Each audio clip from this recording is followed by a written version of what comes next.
Havia uma floresta densa que era atravessada por uma estrada.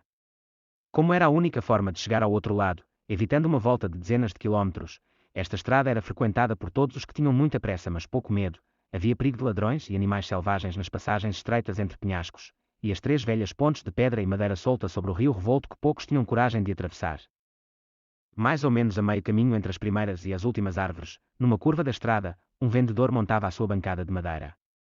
Ali passaria o dia na companhia do seu filho mais novo, de 10 anos, em cima da bancada, e espalhada pelo chão em redor, a mercadoria exposta, pedras de todos os tamanhos e feitios apanhadas por ele e pelo filho no penhasco e no rio próximos.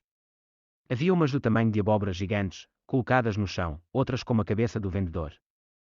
Algumas no chão, outras sobre a bancada, uma grande quantidade de pedras mais pequenas por ali espalhadas e vários montes de cascalho, dispostos em cones por tamanhos. Havia pedras rudes, caídas do penhasco vizinho, outras redondas e macias, apanhadas no leito do rio, outras, de todas as formas imagináveis, colhidas no interior de algumas grutas vizinhas. Passou um viajante numa carroça velha puxada por 2 cavalos cansados, olhou para a bancada e escolheu uma pedra. Levo esta. Dou-te 2 moedas por ela. O vendedor pegou na pedra com ambas as mãos, como se fosse uma mercadoria delicada, e estendeu-a ao viajante, com uma vénia subtil. Em seguida guardou o dinheiro. Ao lado, o filhote, sentado no chão brincava com um carreirinho de formigas. Pouco depois surgiu na curva apertada um outro viajante, com uma mula bem carregada. Parou diante da bancada, olhou demoradamente para as pedras, apanhou uma, bem grande, do chão e sorriu. Dou-te 30 moedas por esta pedra. O vendedor, acenando que sim, estendeu-lhe a pedra da forma meio cerimonial como tinha feito com a primeira. O homem pôs a pedra em cima do animal e prosseguiu o seu caminho. Uma hora depois apareceu um outro. Ainda longe, identificou a banca e dirigiu-se com um passo um pouco mais acelerado para ela. Quando chegou, olhou para a banca, para as pedras, para o vendedor e o seu filho, e desatou a rir. O que é isto? Pedras? Tu vendes pedras. Mas quem é que compra pedras? Ah! E, enquanto dava meia volta e regressava ao seu caminho, ainda murmurou. A cada maluco neste mundo. O dia ia avançando, mas ainda antes do crepúsculo surgiu um outro viajante. Parou na frente da bancada, olhou um pouco para as pedras espalhadas e, num segundo, os olhos brilharam com intensidade. Depois quase lhe saltaram das órbitas. 30.000, dou-te 30.000 moedas por esta pedra. Eu sei que vale muito mais, mas é tudo o que tenho. Acabei de vender todas as minhas posses e tenho aqui todo o meu dinheiro. Por favor, vende-me essa pedra.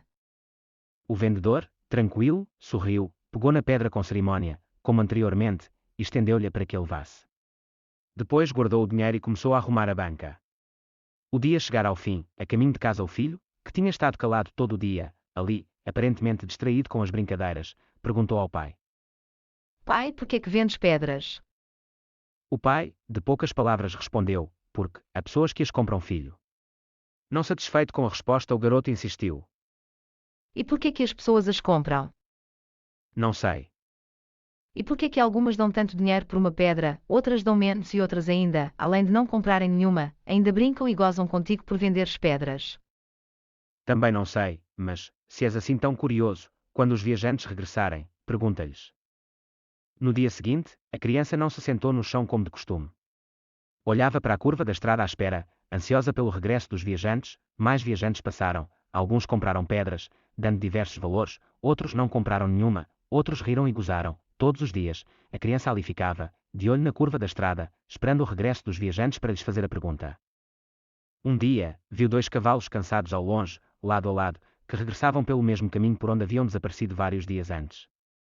Reconheceu-os pelo andar lento e pesado, e pelas cabeças abaixadas pelo esforço. A seguir aos cavalos viu o chapéu de um homem e descortinou as rodas primeiro e em seguida o resto da carroça, que reconheceu. O primeiro viajante a regressar foi o que tinha pago 2 moedas pela pedra que levara. O miúdo chamou-o para junto da bancada e perguntou-lhe. Por que é que compraste uma pedra ao meu pai por 2 moedas? Eu fui visitar o meu primo, lá na cidade velha e, sempre que lá vou tenho um problema com a carroça porque a casa dele fica numa subida íngreme. Os cavalos ficam cansados de estar ali parados a aguentar o peso da carroça na subida, enquanto esperam que eu termine a visita.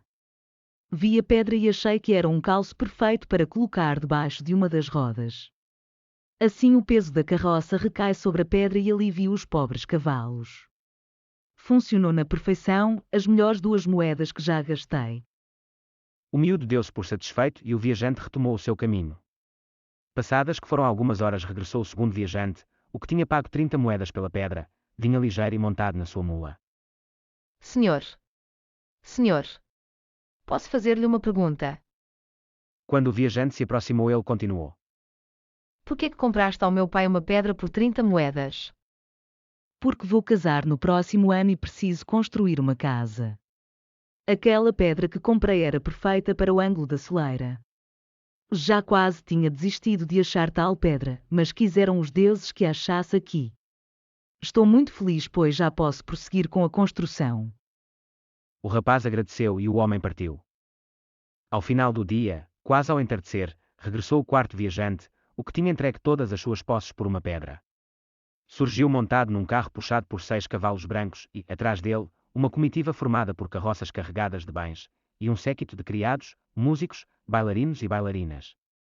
Parecia uma festa ambulante cheia de riqueza, cor e alegria. Por que pagaste ao meu pai 30.000 moedas por uma pedra, quando outros viajantes tinham pago muito menos, e um deles até zombou do meu pai por estar a vender pedras? O homem, que não parava de sorrir, respondeu. A pedra? E que pedra?